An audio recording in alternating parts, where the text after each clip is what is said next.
Mes amis lions, bonjour et bienvenue sur la chaîne Tarot à merveille. Pour votre tirage général, ceux qui me découvrent, soyez les bienvenus. Si je vous disais qu'une lettre a été écrite pour vous, accepteriez-vous de l'écouter? Pas une lettre ordinaire, pas une lettre d'un expéditeur que vous pouvez identifier. Une lettre qui existe quelque part entre le visible et l'invisible, entre ce qui a déjà eu lieu et ce qui est sur le point de se produire. Une lettre que la vie elle-même a composée mot par mot en observant votre parcours, vos larmes, votre résistance, votre espoir têtu, qui refuse de mourir, même quand tout semble l'inviter à s'éteindre. Cette lettre, je l'ai trouvée et aujourd'hui, je vais vous la lire. Elle commence ainsi. Je t'observe depuis plus longtemps que tu ne le crois, pas comme un surveillant, comme un témoin. J'ai vu chaque matin où tu t'es levé sans savoir pourquoi, juste parce que quelque chose en toi refusait de rester couché. J'ai vu chaque sourire que tu as offert alors que ton cœur pesait des tonnes.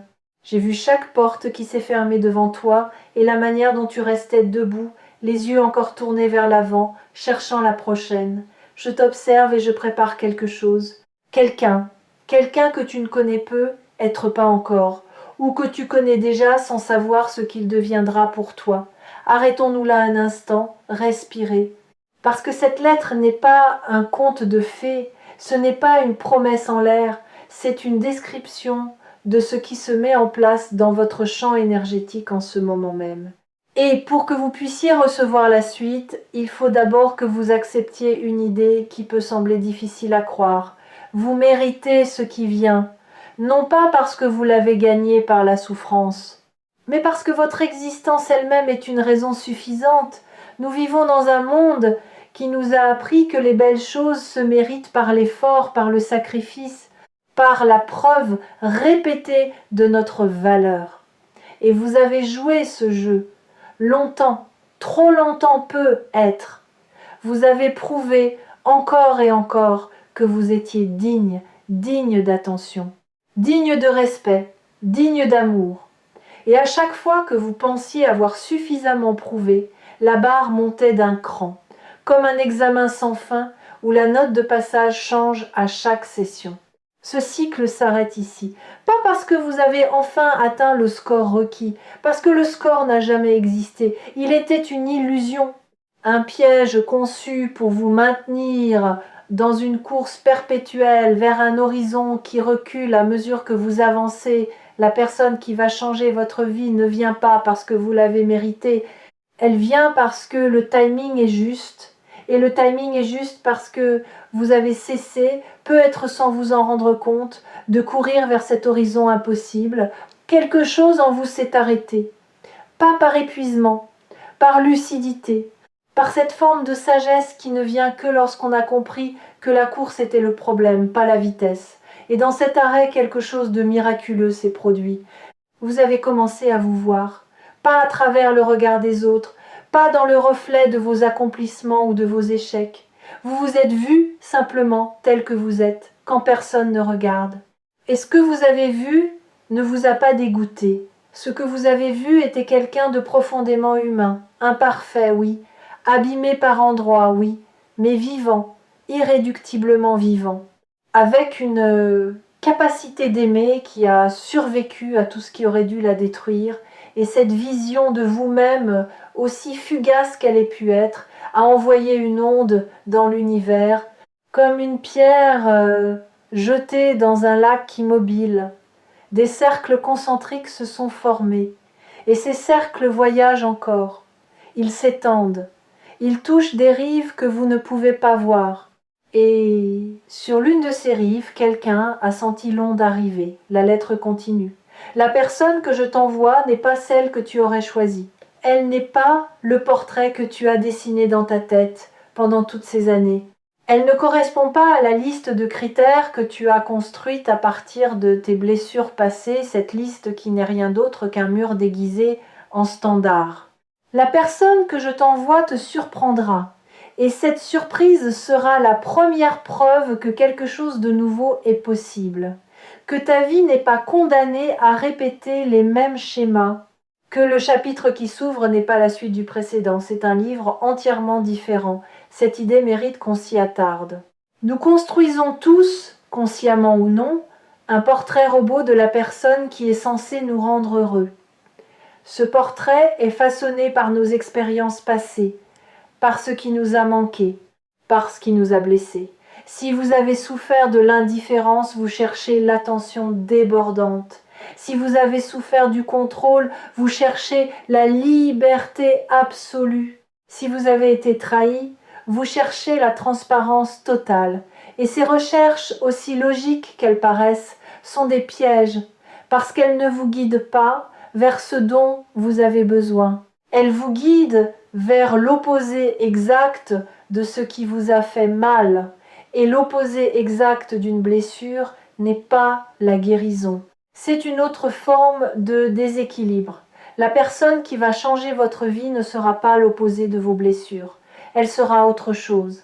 Quelque chose que votre mental n'a pas prévu parce qu'il ne pouvait pas le concevoir, quelque chose qui échappe aux catégories, qui ne rentre pas dans les cases, qui, au premier abord, pourrait même vous déstabiliser parce qu'elle ne correspond à aucun de vos schémas de référence. Et c'est justement cette non-correspondance qui sera le signe le plus puissant que cette fois c'est différent, que cette fois ce n'est pas votre blessure qui choisit, c'est votre âme. La lettre reprend. Ne la cherche pas, c'est la condition. Je sais que c'est difficile à entendre.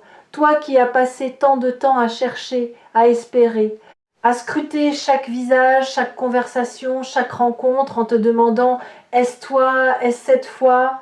Mais la recherche est un bruit. Et le bruit couvre le signal. Ce que je te demande, c'est de devenir silence. Pas un silence vide, un silence plein.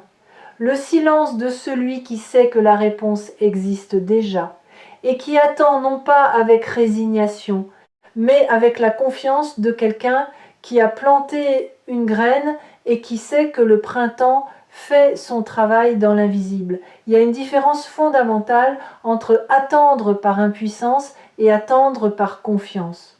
L'attente par impuissance est passive. Elle est teintée de frustration, de doute, de ce sentiment lancinant que rien ne bouge et que rien ne bougera jamais. L'attente par confiance est active. Pas active dans le sens de l'agitation, active dans le sens de la présence.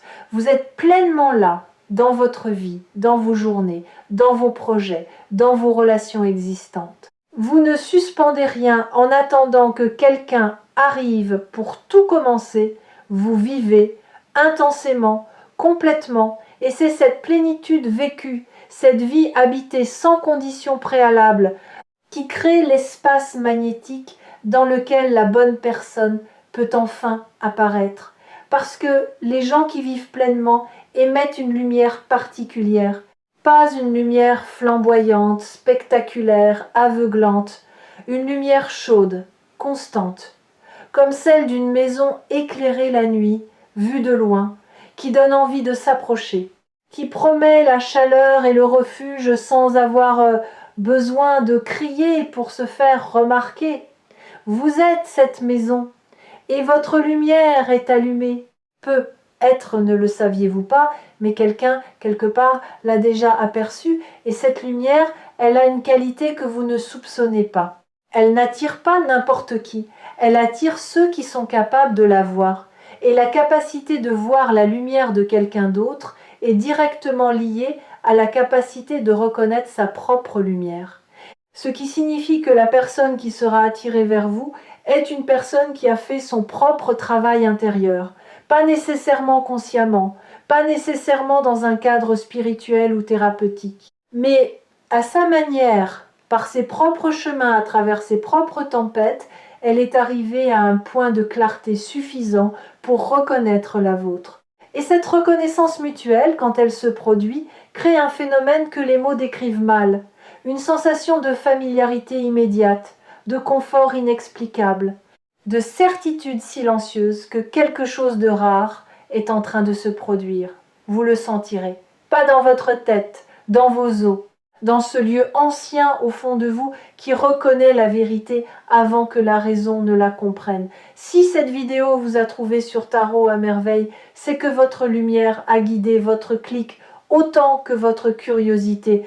Il y a une intelligence dans les choix que nous faisons sans réfléchir.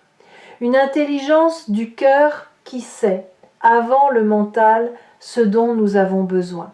La lettre continue et ici, elle prend un ton plus intime. Il y a quelque chose que tu portes en toi et que cette personne va reconnaître immédiatement.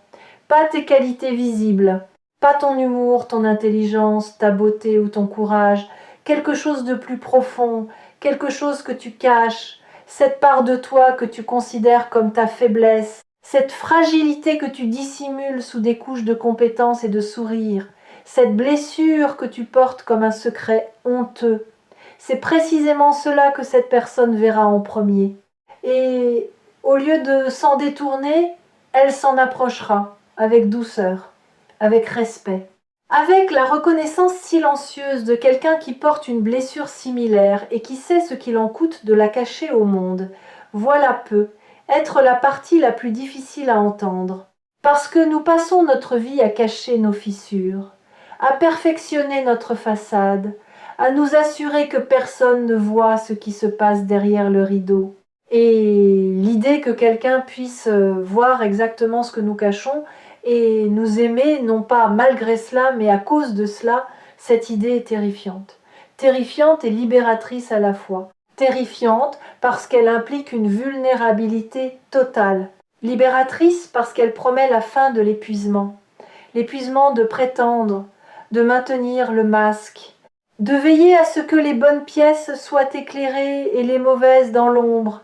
Imaginez un instant ce que serait votre vie si vous n'aviez plus besoin de ce masque.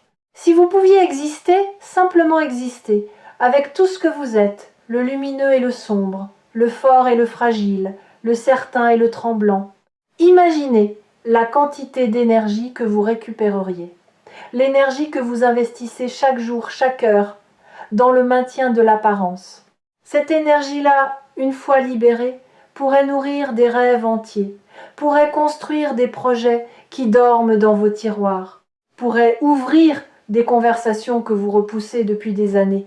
La personne qui arrive va déclencher cette libération, pas en forçant votre masque à tomber, en rendant le masque inutile, par sa seule présence, par sa manière d'être avec vous qui vous dira sans un mot que l'intégralité de votre être est bienvenue. Pas seulement les pièces présentables, l'intégralité. La lettre poursuit. Cette personne ne vient pas te sauver, je veux que ce soit clair, elle ne vient pas combler un vide, elle ne vient pas réparer ce qui est cassé. Tu n'es pas cassé, tu n'as jamais été cassé, tu as été plié, tordu, comprimé par les circonstances, par les attentes, par le poids d'un monde qui ne sait pas toujours accueillir ceux qui ressentent trop fort, mais cassé, jamais. Et cette personne le sait, elle ne te regardera pas comme un projet à restaurer, elle te regardera comme un paysage à explorer, avec fascination, avec patience, avec la certitude que chaque recoin, même les plus escarpés, cache une beauté que peu de gens ont la patience de découvrir. Cette distinction est essentielle. Être changé par quelqu'un ne signifie pas être réparé par quelqu'un. Le changement dont nous parlons ici n'est pas une correction, c'est une expansion. Cette personne ne va pas vous rendre meilleur en corrigeant vos défauts. Elle va vous rendre plus vaste en vous donnant la permission d'explorer des territoires de vous-même que vous aviez condamnés. Des espaces intérieurs que vous aviez fermés parce que, à un moment de votre vie, quelqu'un vous a fait croire qu'ils étaient dangereux. Votre sensibilité, votre intensité, votre manière de rêver trop grand, de sentir trop profond, de vouloir trop sincèrement. Ces trop qui vous ont été reprochés, parfois ouvertement, parfois par des silences qui disaient plus que des mots. Et ces trop sont en réalité des assez de sensibilité pour percevoir la beauté dans ce que les autres ignorent, assez d'intensité pour vivre chaque moment avec une présence que la plupart des gens n'atteignent que dans les circonstances extrêmes, assez de profondeur pour toucher les gens au-delà de leur surface et les faire se sentir ne serait-ce qu'un instant pleinement vus, ce ne sont pas des excès, ce sont des profondeurs. Et il faut quelqu'un qui sache nager pour les apprécier. La lettre arrive maintenant à un passage que j'hésite à lire, non pas parce qu'il est difficile, parce qu'il est d'une tendresse presque insoutenable. Sache que cette personne a aussi peur que toi. Elle porte ses propres cicatrices, ses propres doutes, ses propres nuits où elle se demande si elle est assez. Et c'est cette peur partagée, cette vulnérabilité symétrique qui rendra votre rencontre si puissante. Parce que deux êtres qui se rencontrent dans leur force ne créent qu'une alliance. Mais deux êtres qui se rencontrent dans leur fragilité créent un sanctuaire, un espace où la garde peut être baissée, où les armes peuvent être posées, où l'on peut enfin, se reposer dans la présence de l'autre sans craindre le jugement. Ce sanctuaire est ce que je te prépare, et il sera plus beau que tout ce que tu as connu, un sanctuaire. Pas un château, pas une forteresse, un sanctuaire, la différence est profonde. Un château protège par la hauteur de ses murs, une forteresse protège par l'épaisseur de ses remparts. Mais un sanctuaire protège par la qualité de ce qui s'y vit, par la sacralité de l'espace, par le respect mutuel qui en constitue les fondations. Vous n'avez pas besoin de murs épais pour vous sentir en sécurité avec la bonne personne. Vous avez besoin de confiance. Et la confiance ne se construit pas avec des pierres. Elle se construit avec des preuves quotidiennes, petites, répétées, silencieuses. Un message envoyé juste pour dire que l'on pense à l'autre. Une promesse tenue, même minuscule. Un regard qui dit « je suis là » quand les mots ne suffisent plus. Cette personne va vous offrir ses preuves. Pas d'un coup, pas dans une grande déclaration, goutte à goutte, jour après jour, avec la patience de quelqu'un qui sait que la confiance ne se décrète pas, elle se démontre. Et chaque preuve sera un barreau de moins à la cage dans laquelle vous avez enfermé votre cœur. J'aimerais m'arrêter ici un moment pour parler de quelque chose que la plupart des gens sous-estiment. Le rôle du corps dans cette transformation. Votre corps sait avant votre esprit. Votre corps a déjà commencé à se préparer à cette rencontre. Peut-être l'avez-vous remarqué sans en comprendre la raison. Une énergie différente le matin. Une manière de bouger qui a légèrement changé. Des sensations nouvelles dans la poitrine, pas de la douleur, plutôt une ouverture, comme si votre cage thoracique gagnait quelques centimètres d'espace. Votre peau elle-même réagit. Certains rapportent une sensibilité accrue au toucher, aux textures, à la température de l'air. Ce ne sont pas des symptômes médicaux. Ce sont des signes que votre corps se recalibre pour accueillir un niveau de connexion qu'il n'a pas expérimenté depuis très longtemps. Le corps n'oublie jamais ce que c'est que d'être aimé pleinement. Et quand il sent que cette possibilité approche, il se réveille, il se prépare, il fait de la place. Honorez ces sensations, ne les ignorez pas, ne les rationalisez pas. Elles sont la preuve la plus tangible que ce dont nous parlons n'est pas une idée abstraite. C'est un mouvement réel, physique, incarné. Et ce mouvement est déjà en cours. La lettre touche maintenant à quelque chose qui concerne le timing. Tu te demandes pourquoi maintenant? Pourquoi pas avant? Pourquoi pas pendant ces années où tu en avais tellement besoin que l'absence te brûlait comme un fer rouge? La réponse est simple, et elle ne te plaira peu, être pas. Avant, tu n'aurais pas reconnu cette personne, tu l'aurais croisée sans la voir, ou pire, tu l'aurais vue et tu aurais fui, parce que tu n'étais pas encore celui ou celle que tu es maintenant. Chaque épreuve que tu as traversée t'a rapproché de cet instant. Chaque larme a nettoyé un fragment de ton regard. Chaque déception a déblayé un chemin, et maintenant ce chemin est dégagé.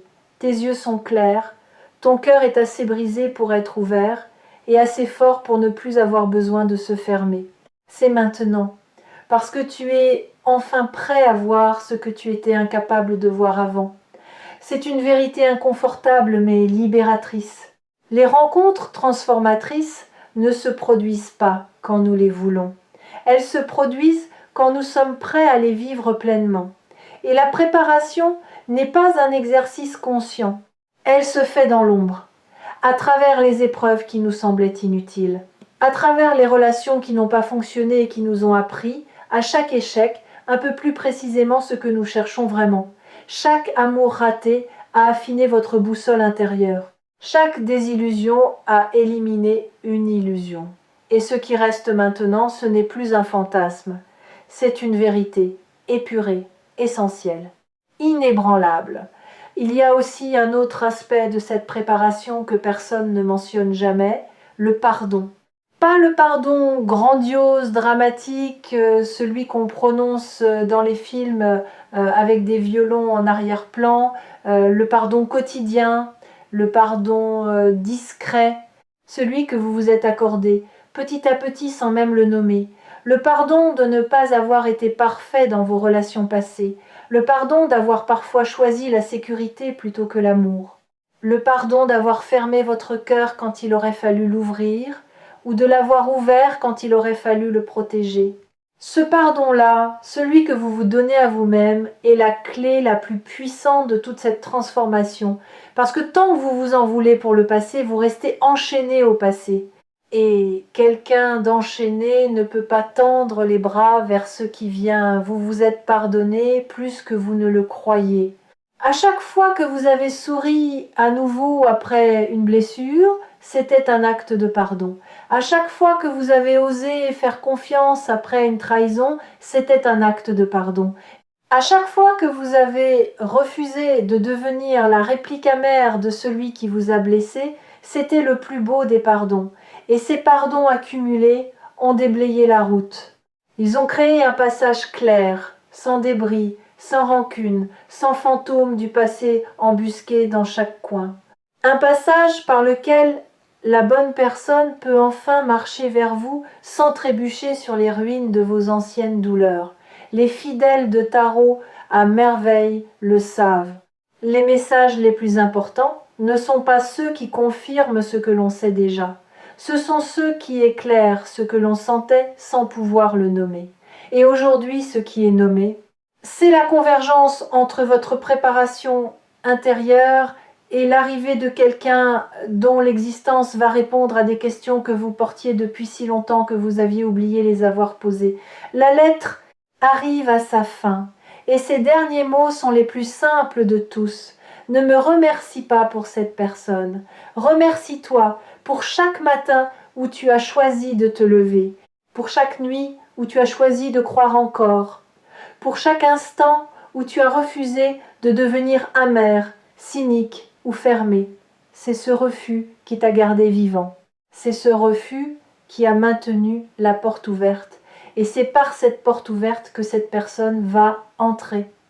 Pas parce que je l'ai décidé, parce que tu l'as permis par ton courage quotidien, par ta tendresse obstinée, par cette lumière dans tes yeux que rien, absolument rien, n'a réussi à éteindre. La lettre est terminée, et je la dépose maintenant entre vos mains. Pas pour que vous la relisiez indéfiniment, pour que vous la laissiez travailler en vous comme un levain dans la pâte, comme une mélodie qui continue de jouer dans votre tête longtemps après que la musique s'est arrêtée. Ce qui va suivre dans votre vie ne sera pas un tremblement de terre, ce sera un lever de soleil, lent, progressif. D'abord une lueur à peine perceptible à l'horizon, si discrète que vous pourriez la confondre avec un reste de la nuit. Puis une chaleur naissante sur votre peau, inattendue, comme une main posée doucement sur votre épaule. Puis la lumière pleine, entière, qui révèle un paysage que vous n'aviez jamais vu aussi clairement. Un paysage que vous habitiez depuis toujours, mais que l'obscurité vous empêchait de reconnaître comme le vôtre. Quelqu'un arrive, et cette personne ne va pas simplement changer un aspect de votre vie. Elle va changer la manière dont vous vous voyez, la manière dont vous habitez vos journées, la manière dont vous respirez. Quand personne ne vous regarde, elle va vous apprendre par sa seule existence que vous n'avez jamais été trop, que vous n'avez jamais été pas assez, que vous avez toujours été exactement ce qu'il fallait. N'oubliez pas de revenir sur Tarot à merveille quand le doute frappera de nouveau à votre porte, parce que le doute frappera, il frappe toujours, Mais désormais, vous avez une lettre entre les mains, une lettre que la vie a écrite pour vous. Et les lettres de la vie ne mentent jamais. Préparez-vous. Non pas en construisant des murs, en ouvrant des fenêtres. Chaque fenêtre ouverte est une invitation. Et quelque part, à une distance que ni vous ni moi ne pouvons mesurer, quelqu'un marche vers la lumière que vous laissez filtrer. Cette personne ne marche pas vite. Elle ne court pas. Elle avance avec la même certitude tranquille que la vôtre, parce qu'elle aussi a reçu une lettre. Et sa lettre parlait de vous.